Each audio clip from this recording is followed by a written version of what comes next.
ಸಂಬಂಧಿಸಿದಂತೆ ರೈತರು ಪೂರ್ವಾನುಮತಿ ಇಲ್ಲದೆ ಯಾವುದೇ ಭೂ ಸಮೀಕ್ಷೆ ಅಥವಾ ಭೂ ಸ್ವಾಧೀನ ಪ್ರಕ್ರಿಯೆ ಕೈಗೊಳ್ಳಬಾರದು. ಎಲ್ಲವರೆಗೂ ಹೋರಾಟ, ಎಲ್ಲಿಯವರೆಗೂ ಹೋರಾಟ, ಬೇಕೇ ಬೇಕು. ರದ್ದುಪಡಿಸಿ ರದ್ದುಪಡಿಸಿ ರದ್ದುಪಡಿಸಿ ರದ್ದುಪಡಿಸಿ ರದ್ದುಪಡಿಸಿ ರದ್ದುಪಡಿಸಿ.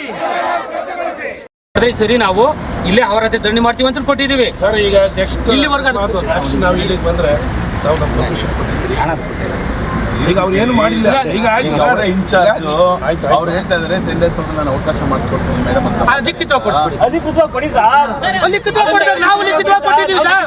ನಾವು ಲಿಖಿತವಾಗಿ ಕೊಟ್ಟಿದ್ದೀವಿ. ನಾವು ಲಿಖಿತವಾಗಿ ಕೊಟ್ಮೇಲೆ ನೀವು ಲಿಖಿತವಾಗಿ ನಾವು ಕೊಡಬೇಕು. ನಮ್ಮ ಆಗ್ರಹ ಇದು. ಸಭೆ ಮಾಡ್ತೀವಿ, ಬಾಯಿ ಮಾತಲ್ಲಿ ಕೇಳಿದ್ರೆ ನಾವು ಕೇಳಲ್ಲ. ಇದು ಕೂಡ ನಮಗೆ ಶಿವಶಂಕರ್ ಇದ್ದಾಗ 3 ವರ್ಷ 4 ವರ್ಷದಿಂದ ಇದೇ ಸಭೆ ನಡೆಸ್ತೀರಿ. ಸಂಬಂಧಿಸಿದಂತೆ ರೈತರು ಪೂರ್ವಾನುಮತಿ ಇಲ್ಲದೆ ಯಾವುದೇ ಭೂ ಸಮೀಕ್ಷೆ ಅಥವಾ ಭೂ ಸ್ವಾಧೀನ ಪ್ರಕ್ರಿಯೆ ಕೈಗೊಳ್ಳಬಾರದು. ಬೈಚಾಪುರ ಹಾಗೂ ಪ್ರಸನ್ನಹಳ್ಳಿಯಲ್ಲಿ ನಕಲಿ LRF ದಾಖಲೆಗಳ ಮೂಲಕ ಕೃಷಿ ಭೂಮಿಯನ್ನು ಅಕ್ರಮವಾಗಿ ವರ್ಗಾವಣೆ ಮಾಡಿರುವ ಪ್ರಕರಣದ ಕುರಿತು ಸಮಗ್ರ ತನಿಖೆ ನಡೆಸಿ ತಪ್ಪಿತಸ್ಥ ಅಧಿಕಾರಿಗಳು ಮತ್ತು ಸಂಬಂಧಪಟ್ಟವರ ವಿರುದ್ಧ FIR ದಾಖಲಿಸಿ ಕಾನೂನು ಕ್ರಮ ಕೈಗೊಳ್ಳಬೇಕು. ನಕಲಿ ದಾಖಲೆಗಳಿಂದ ಅನ್ಯಾಯಕ್ಕೆ ಒಳಗಾದ ರೈತರನ್ನು ಜಿಲ್ಲಾಧಿಕಾರಿಗಳು ಖುದ್ದಾಗಿ ಭೇಟಿ ಮಾಡಿ ಅವರ ಹೆಸರಿನ ದಾಖಲೆಗಳನ್ನು ಮರುಸ್ಥಾಪಿಸುವ ಕ್ರಮ ಕೈಗೊಳ್ಳಬೇಕು.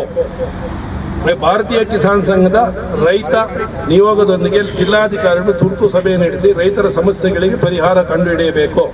ಭಾರತೀಯ ಕಿಸಾನ್ ಸಂಘದ ದೇವನಹಳ್ಳಿ ತಾಲೂಕು ಪ್ರಧಾನ ಕಾರ್ಯದರ್ಶಿ ಶಶಿಧರ್ ಎಂಬ ಅವರು ವಿರುದ್ಧ ದಾಖಲಾಗಿರುವ ಪ್ರಕರಣವನ್ನು ಪರಿಶೀಲಿಸಿ ನ್ಯಾಯಸಮ್ಮತವಾಗಿ ಕ್ರಮ ಕೈಗೊಳ್ಳಬೇಕು. ಅವರು ಭೂ ವಿರೋಧಿ ಏನು ಒಂದು ಅಕ್ರಮವಾಗಿ ದಾಖಲೆ ಸೃಷ್ಟಿಸಿದರೆ ಅವತ್ತು ಕೇಳಕ್ಕೆ ಹೋಗಿದ್ದಕ್ಕೆ ದೌರ್ಜನ್ಯವಾಗಿ ರೂಢಿಗಳನ್ನು ಬಿಟ್ಟು ಹೊಡೆಸಿ ಕಂಪ್ಲೇಂಟ್ ಕೊಟ್ಟರೆ ಇವರ ಮೇಲೆ FIR ದಾಖಲು ಮಾಡಿದ್ದಾರೆ ಅಧಿಕಾರಿಗಳು.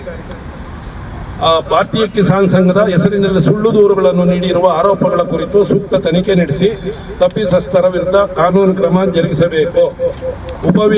ಉಪವಿಭಾಗಾಧಿಕಾರಿ ಕಚೇರಿಯಲ್ಲಿ ದೀರ್ಘಕಾಲದಿಂದ ಕಾರ್ಯನಿರ್ವಹಿಸುತ್ತಿರುವ ಅಧಿಕಾರಿಗಳ ಕಾರ್ಯವೈಖರಿಯನ್ನು ಪರಿಶೀಲಿಸಿ ಪಾರದರ್ಶಕ ಹಾಗೂ ರೈತಪರ ಆಡಳಿತ ವ್ಯವಸ್ಥೆ ರೂಪಿಸಬೇಕು.